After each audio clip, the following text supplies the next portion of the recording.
Welcome to our channel. Today we how to configure Airtable views for Sprint taskboards, full guide step by step clearly.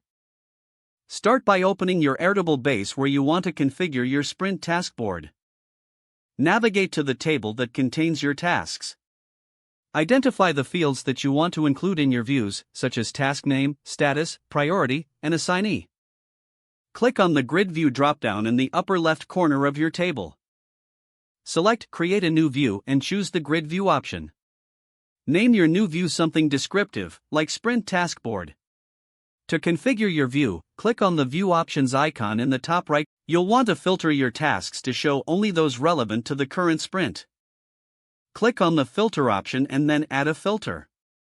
Choose the appropriate field, such as Sprint, to filter tasks belonging to the current sprint.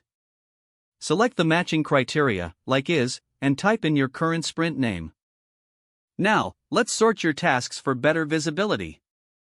Click on the Sort option and add Sort. Choose the status field for sorting tasks based on their progress.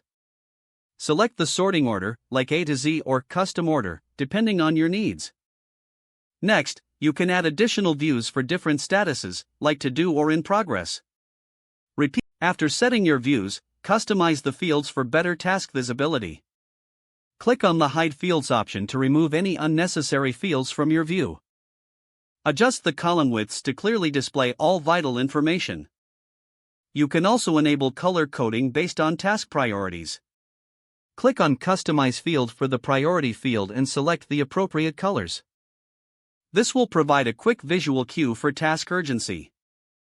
Next, consider adding Kanban views for a more visual task board representation. Click the Grid View dropdown and select Create a new view, then choose Kanban view. Name this view appropriately, like Kanban Taskboard. Select the Status field as your grouping option to organize tasks by their current status. Consider adding a calendar view to visualize deadlines. Create another new view and select Calendar View. Choose the Date field. Adjust the view settings for optimal layout, like week or month view. Finally, regularly update your views as the sprint progresses to ensure accuracy. Communicate with your team about any changes to the views for better collaboration. With these steps, your Airtable Sprint taskboards will be well configured and ready for use. If the page does not load, refresh the browser or try again in a private or incognito window. Don't forget to like this video and subscribe to our channel for more step-by-step tech guides.